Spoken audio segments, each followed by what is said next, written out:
아멘. 귀한 찬송 하나님께 영광이 된 줄 믿습니다. 우리가 신앙생활을 하면서 누구나 한 번쯤은 고민하고 질문을 하는 보편적인 질문이 하나 있는데요. 선하신 하나님께서 창조하신 이 세상에 왜 악은 존재하는가? 의인은 왜 고통을 당해야만 하는가?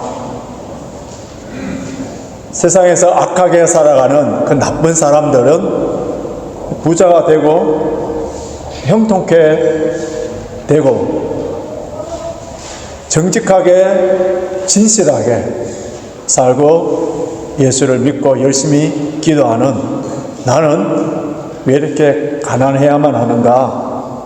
왜 고난이 많은가?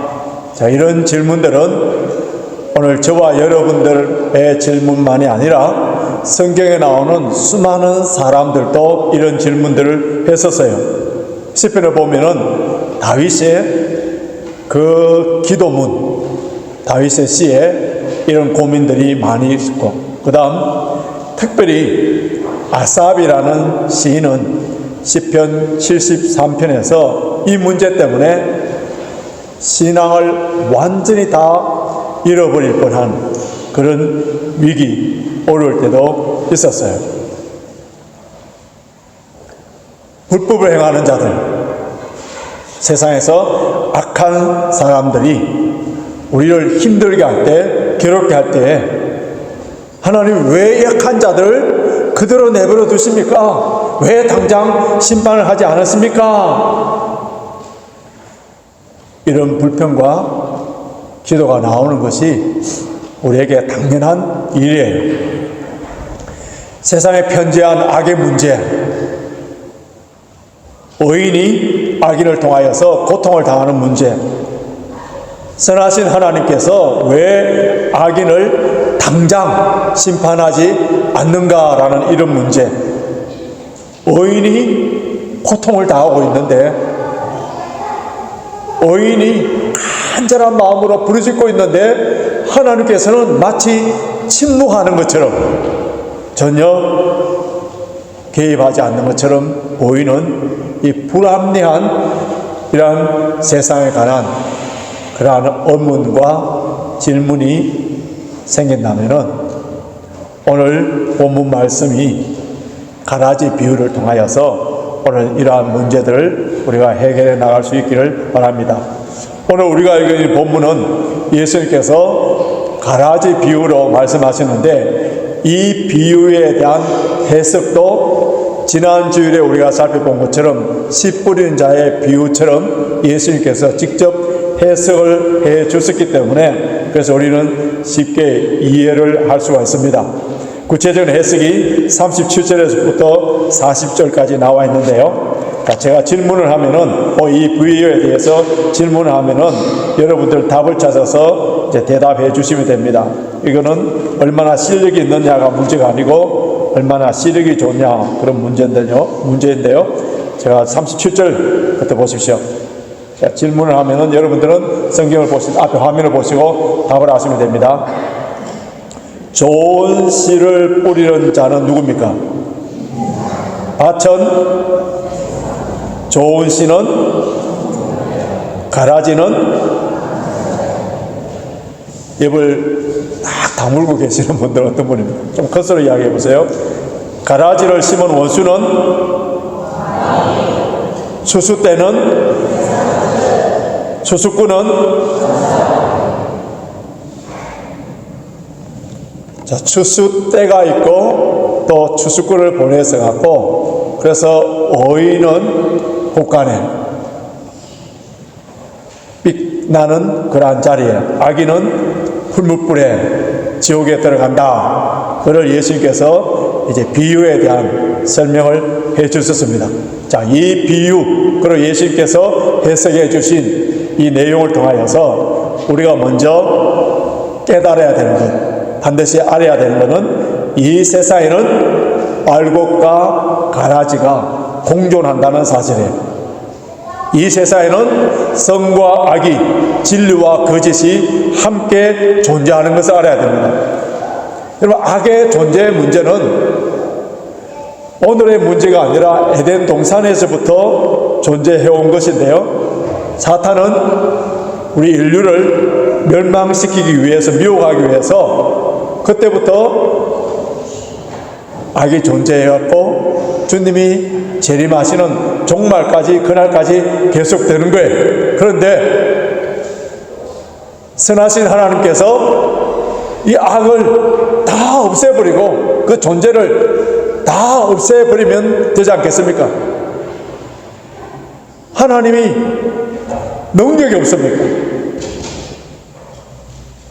하나님께서 이 모든 일을 하실 수 있는데 왜 이 가라지 악을 그대로 두셨는가? 당장 뽑지 않는 그 이유가 무엇인가? 악의 세력이 너무나 강하기 때문에 어쩔 수 없이 놔두느냐? 절대로 그러지 않는 것을 알 수가 있죠. 우리 그 분명한 가라지를 그냥 두는 이유, 분명한 이유가 29절에 나옵니다. 자, 29절 보십시오. 29절 같이 있습니다. 시작. 주인이 가로되 가만두어라. 가라지를 뽑다가 곡식까지 뽑을까 염려하노라. 가라지를 뽑다가 곡식까지 뽑을까 염려하노라. 무엇을 보호하기 위해서? 곡식을 보호하기 위해서. 곡식을 하나님의 사랑과 하나님의 관심과 보호, 그 곡식을 보호하기 위해서 혹시 곡식 뽑힐까 하노라. 때로는 우리를 연단하시고 더 성숙한 믿음을 주시기 위하여서 하나님께서는 가라지를 허용할 때가 있어요. 구약시대에 특별히 사사시대를 보면은 하나님의 택한 이스라엘 백성들이 하나님만 섬기지 아니하고 우상을 섬기고 하나님의 말씀에 불순종하고 죄를 범할 때에 하나님께서는 그 주변에 있는 나라, 인생 막대기, 사람 막대기 인생 채찍을 통하여서 주변에 있는 나라들이 침공하도록 합니다. 그러면 온 이스라엘 백성들이 그 고통 가운데 하나님께 부르짖고 죄를 회개하고 하나님께 돌아오게 합니다. 넓은 신앙의 안목에서 이런 것을 볼 때에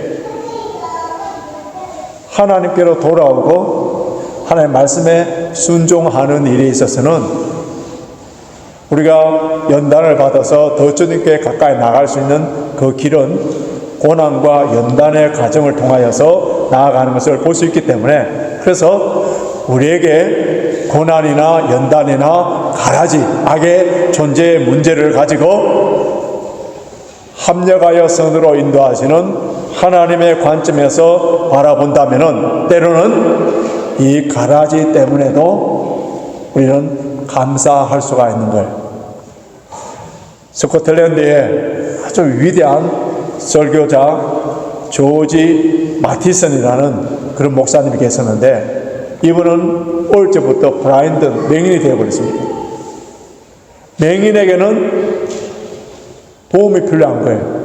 그의 아내나 그의 자녀들이 잘 도와줘야 되는데, 근데 그의 아내의 사모님도 자녀들도 일찍 죽어버립니다. 이러한 환경 가운데서 그는 감사를 잊지 아니하고 이렇게 기도했는데요. 앞에 화면을 한번 보십시오. 나의 하나님, 내가 받는 가시 때문에 감사하지 못하였습니다. 장미꽃 때문에는 수천 번 감사했지만은 가시 때문에는 한 번도 감사하지 못했습니다. 이 가시, 가라지의 그 은혜를 다 잊어버렸다는 거예요. 여러분, 우리에게 찌르는 가시가 있고 가라지가 있고 우리를 괴롭히는 그런 열악한 환경, 그 자체로만 보면은 불신자들과 똑같이 나에게 왜 이런 일이 일어날까 하면서 원망하고 불평하지만은, 그러나 믿음의 각도로, 믿음의 안목으로 영안이 열려서 살펴보면은 이 가라지 때문에 우리 신앙이 더 성숙해지고 더 순수해지고 회개하고 주님께 더 가까이 갈 수가 있고, 때로는 이 가라지 때문에 잊어버렸던 우리의 사명이 더 불타오르게 되는 그런 경우들이 있다는 거예요. 그래서 인류 역사학자 토인비, 우리가 잘 아는 토인비, 그 사람이 절개했던 이야기가 있습니다. 저 북쪽 바다에서 아마 토인비가 스코틀랜드 사람이기 때문에 아버디니겠죠. 북쪽 북해 바다니까. 그게 청어를 잡아서 런던의 이 부자들한테 살아있는 싱싱한 청어를 공급해 주려고 할 때에, 그때에 어부들이 어떻게 하면 청어가 신선하게 런던으로 이렇게 운송할 수 있을까 아무리 고민해도 잘 되지 않는데, 그런데 유별나게 한 어부에는 그 신선한 청어가 배달되더라는 거예요. 근데 왜 그런가 살펴봤더니 그 청어들의 운반한 그곳에 메기를 몇 마리 넣어놓은, 이 메기들이 청어를 잡아 먹으려고 할 때 그것들의 움직임으로 말미암아 신선한 그러한 청어가 전달됐다는 그런 것을 이제 이야기한 적이 있어요. 우리 성도들에게 있어서 고난이 없고 편안한 삶, 좀 더 나쁜 말로 해서는 안전한 삶, 여러분 이것이 축복된 삶이고 행복한 삶입니까? 고난과 역경을 통하여서 우리 신앙이 더 신선해질 수 있고 우리 신앙의 야성을 가질 수 있습니다. 성경에 나오는 위대한 인물들, 그 사람들이 마음이 온유해지고 그리고 하나님의 능력이 나타나고 하나님께 귀하게 쓰임 받았던 사람들이 일평생부터 태어날 때부터 그러한 성품을 다 가지고 태어났습니까? 아니에요. 수많은 고난과 환난과 역경을 통하여서 하나님께 매달리고 기도하고 주님께 나아감으로 말미암아 하나님께 아름답게 쓰임받는 것을 보게 됩니다. 몇 년 전, 벌써 세월이 좀 흘렀는데요, 28세의 젊은 영국의 여성인 헬렌 메가드가 혼자서 71일 동안 요트로 지구를 한 바퀴 돌아서 세계 일주했는데 가장 빠른 시간 내에 이 요트 경기를 했기 때문에 그래서 세계 신기록을 세웠는데, 앞에 그림 봐보십시오. 이 사건으로 말미암아 그 당시에 엘리자베스 2세 여왕이 남성들에게는 기사자기, 나이트를 주지 않습니까? 그에 피어난 여자에게 대임을 자기를 주는데요. 자, 그 기자들이 인터뷰를 한 거예요. 71일 동안 빠른 시일 내에 세계 일주를 했기 때문에, 그래서 가장 힘들었던 것이 무엇인가 그렇게 질문했더니 그의 대답이 심한 파도, 빙하, 뜨거운 태양, 강풍, 이런 것이 대답으로 나올 줄 알았는데 그런 것이 안 나오고 뭐라고 대답했느냐 하면요, 바람이 불지 않는 날, 바람이 불지 않을 때는 한 치 앞으로 나갈 수 없는 그날이 가장 힘든 날이었다. 저와 여러분들의 기도 제목, 소원이 뭡니까? 주님, 우리 가정에, 내 인생에 바람이 불지 않기를 원합니다. 고난을 없애주시옵소서. 온실에 살게 하여 주시옵소서. 어떠한 고난도 없게 하여 주시옵소서. 여러분, 이런 환경 가운데서는 우리의 신앙의 야성이 자르지 않습니다. 성숙한 신앙인이 될 수 없어요. 이 사실을 깨달았던 영국의 찬송작가 폴 레이디 목사님은 이렇게 고백을 했는데요. 우리 찬송가 503장 2절, 콧물결 일어나 나 쉬지 못하나 이 풍랑 인연하여, 새 찬송가에서는 이 풍랑으로 인하여 더 빨리 갑니다. 콧물결 일어나서 나 쉬지 못하지만, 그 큰 풍랑이 일어나서 쉬지 못하는 건 뭐예요? 새벽에 하나님께 뛰어나와서 기도하고 온 가족들이 함께 모여서 기도하고 그것도 모자라면은 금식을 선포하고 기도하고 구역 식구들에게 기도 제목을 내놓고 큰 풍랑이 나요. 나 쉬지 못하지만은 그러나 나중에 돌이켜 볼 때에 이 풍랑 때문에 더 빨리 갑니다. 여러분 인생 가운데에 지금도 많은 고난과 환난과 역경을 겪고 계시는 분들 지금 순간에는 잘 알지 못하지만은 조금만 세월 지나가 보면은 그 풍랑을 인하여서 더 하나님께 가까이 나갔던 그런 감사 찬양이 나오게 됩니다. 여러분 우리 인생에 있어서 장미꽃에 가시처럼 청어를 잡아먹는 메기처럼 고요한 바다의 풍랑처럼 많은 고난과 어려움을 닥칠 때가 있어요. 이 순간에도 하나님은 여전히 우리를 사랑하고 계시고 모든 것을 합력하여 선으로 인도하시는 주님께서 멋진 걸작품을 만들어 가시고 마침내 주님의 성품을 닮아가도록 하시고 아무리 많은 은혜와 복을 부어주셔도 교만하지 아니하고 넘어지지 아니하도록 신앙을 연단시키시고 이러한 과정을 통하여서 우리는 더 많은 열매를 맺도록 하시기 때문에 그 고난 자체만 보고 불평하고 원망할 것이 아니라 내 인생에 머리털까지 하나 세신 바 되신 하나님, 참새 한 마리도 허락지 아니하면 떨어지는 법이 없는데 내 인생에 하나님께서 사랑하시는 예수 그리스도의 보혈로 구원하여 주신 하나님께서 내 인생에 이런 고난, 가시,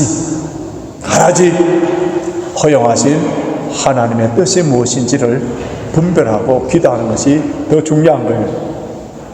둘째로 우리는 수수꾼이 아니라는 사실을 깨달아야 됩니다. 39절 말씀 한번 보십시오. 39절 자 같이 읽습니다. 시작. 가라지를 심은 원수는 마귀요 수수 때는 세상 끝이요 수수꾼은 천사들이니. 자 여기 보면은 세상 마지막 때에 가라지를 거두어서 단을 만들고 그것을 불사르게 하는 일이 있다는 거예요. 근데 이 일을 누가 하느냐 하면은 우리에게 맡긴 것이 아니에요. 그렇다면 저와 여러분에게 중요한 것은 가라지를 뽑아내야 되는 권한이 우리에게 주어지지 않았다는 것을 알아야 됩니다. 여러분 이 비유에서 가장 많이 오해를 한 것 중에 하나가 있는데 여러분 가운데서도 아마 그런 설교를 많이 들었을 건데요. 밭은 오늘 나오는 본문에서 예수님께서 설명해 준 밭을 교회로 봅니다. 그래서 목사와 자기 편에 있는 사람은 다 알곡이고 자기 반대편에 있는 사람은 가라지로 생각해서 그래서 교회 안에 알곡과 가라지를 나누어서 그렇게 보는 경향이 있어요. 성경을 아까 제가 말씀드렸잖아요. 실력의 문제가 아니고 시력의 문제인데 밭은 뭐라고 했습니까? 교회라고 하지 않았어요. 우리 주님께서 밭은 세상이요 밭은 세상이요. 그래서 교회 안에 어떤 사람들은 가라지가 있기 때문에 이 가라지를 다 없애야 된다 그렇게 하는데요. 그럼 이 가라지를 뽑는 작업을 누가 한다고 했습니까? 천사들이다. 우리가 주수꾼이 아니라는 사실을 기억해야 돼요. 한 번은 예수님께서 제자들과 함께 사마리아 마을로 들어가서 그날 밤에 그곳에 유숙하기를 원했는데 그 사마리아 사람들이 예수님과 제자들이 유대인인 줄 알고 받아들이지 않았었어요. 그때에 그 중에서 가장 성질 급한 야고보 요한이 주님 여기서 불을 내렸어요. 이 사람들 다 불살라 버립시다. 그렇게 할 때에 우리 주님께서 그들을 꾸짖으시고 조용히 제자들을 데리고 다른 마을에 갔었어요. 여러분 여기서 요한과 야고보가 무엇을 잘못했습니까? 수수꾼이 아닌데 그들은 수수꾼으로 착각한 거예요. 사마리아 사람들, 예수님을 그 당시에 영접하지 아니하는 그 사람들은 다 가라지로 생각하여서 당장 심판하려고 했던 거예요. 지금은 추수 때가 아니라 심판의 때가 아니라 어느 때입니까? 지금은 은혜의 때입니다. 긍휼의 때예요. 생명을 사랑하고 복음을 전하고 그 생명이 회개하고 돌아오기를 기다리는 때예요. 여러분, 오늘 이 본문 말씀에 또 한 가지 우리가 좀 더 깊게 생각해 볼 수 있는 부분 중에 하나는요,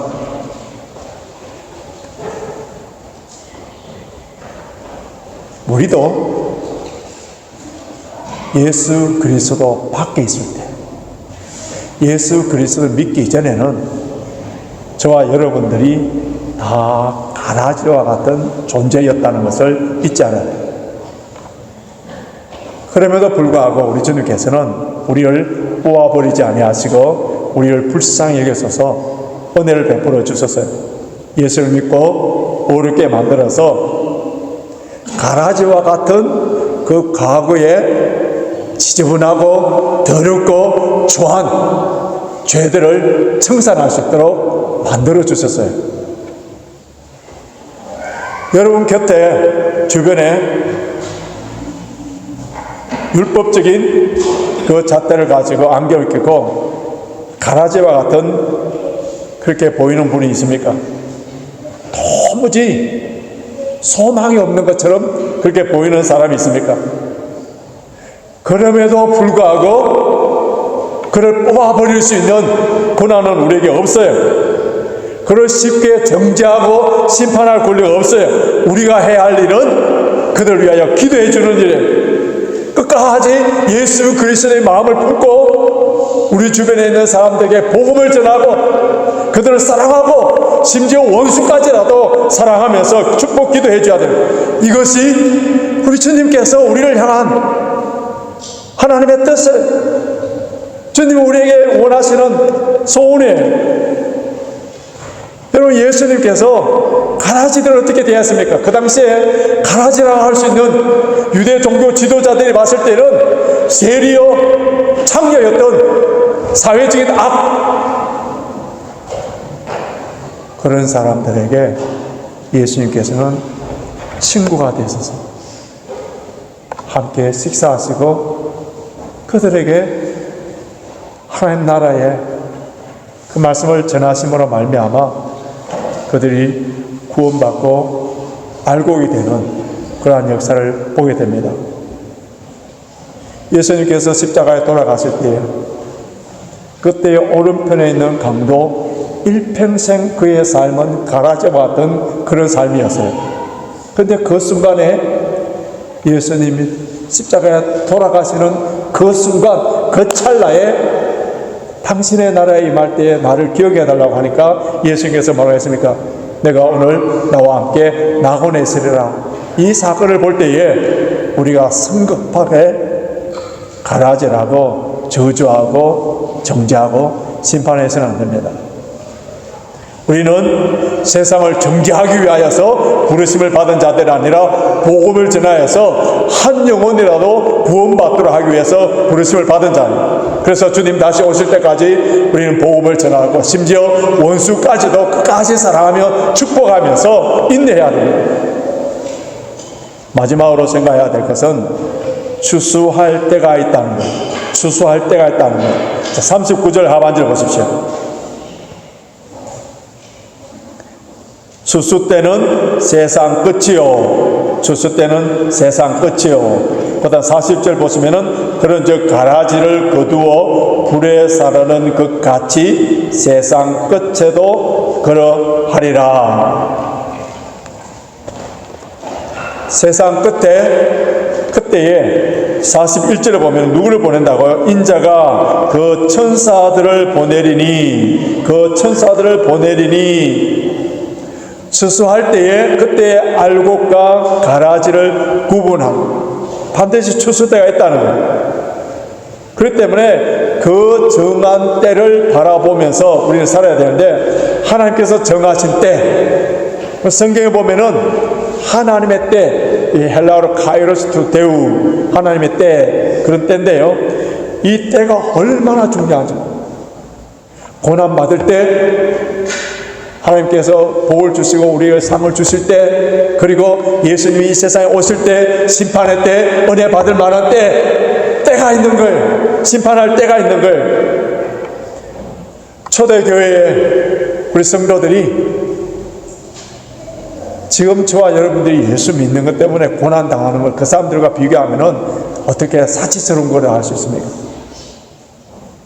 환난과 핍박과 고난과 심지어 순교를 당하는 그런 일이 있었지만은 그들은 결단코 낙심하지 아니하고 좌절하지 아니하고 최후에 인내할 수 있었던 것은 하나님의 심판의 때를 믿고 확신했기 때문에 그렇습니다. 이 심판의 때는 모든 성도들이 상을 받는 날이고, 오늘 본문 마지막에 보면은 해와 같이 빛나리라, 해와 같이 빛나는 시간입니다. 그때까지 우리는 어떻게 해야 된다고요? 낙심하지 아니하고 선을 행하면서 그 때를 기다리는 거예요. 오늘 우리가 성찬식을 합니다. 예수님의 고난과 십자가의 죽으심과 부활을 기억하면서 오늘 빵을 먹고 잔을 마실 때에 우리는 하나님의 놀라운 은혜를 받는데, 우리 죄를 위하여 십자가에 돌아가신 가라지 같은 나를 알곡으로 곡식으로 만들어주신 그 하나님의 은혜에 이 성찬하면서 먼저 감사를 해야 되고요. 그럼 오늘 주신 말씀을 기억하면서 이 세상에는 알곡과 가라지가 항상 공존한다는 사실을 알고, 우리 알곡들을 보호하시고 연단하시고 성숙케 하시고 더 주님의 성품을 닮아가도록 하시기 위하여서 우리 주님께서는 때로는 가라지를 당장 뽑지 않는다는 사실을 알아야 됩니다. 그렇기 때문에 십자가의 은혜로 구원받은 우리들, 하나님의 자녀들, 알곡들은 이 세상에서 가라지들과 함께 산다 하더라도 마지막 때에 이 알곡과 가라지를 완전히 구분한 그 심판의 때가 있음을 믿고 그때까지 우리는 소망을 가지고 인내하면서 살아야 됩니다. 뿐만 아니라 가라지들이 우리 곁에 있기 때문에 무조건 이 가라지들이 있기 때문에 불만하면서 원망하면서 사는 것이 아니라 이 가라지를 허용하신 하나님의 그 기쁘신 뜻이 무엇인지를 분별해야 됩니다. 무조건 바람 없는 날, 고난 없는 형통한 안전한 이 날만을 위해서 기도할 것이 아니라 가라지 때문에 더 기도하고 더 연단 받음으로 말미암아 우리 신앙이 그만큼 더 순수해지고 더 성숙해진다는 사실도 잊지 않아야 됩니다. 악인들의 심판과 그때는 오직 하나님께서 하시기 때문에 우리가 추스큰 역할을 해야서는 절대로 안 됩니다. 가라지였던 나를 마침내 하나님의 은혜로 십자가의 사랑으로 알곡으로 만들어 주셨듯이 우리 주변에 있는 악한 사람이라 하더라도 그들이 복음을 통하여서 구원받을 수 있도록 복음을 전하고 사랑으로 섬겨가야 됩니다. 예수님의 십자가의 사랑과 은혜로 구원받은 우리들은 세상의 그 어떤 것보다도 하나님의 자녀로 삼아주신 이 축복, 이 은혜에 대해서 항상 감사하시고 주께서 우리에게 맡겨주신 그 사명을 감당함으로 말미암아 그날에 주님께서 심판하신 그날에 다시 오시는 그날에 우리 레인지파크에 소속된 모든 성도들은 모두 해와 같이 빛나는 자들이 되시길 주님의 이름으로 축원합니다.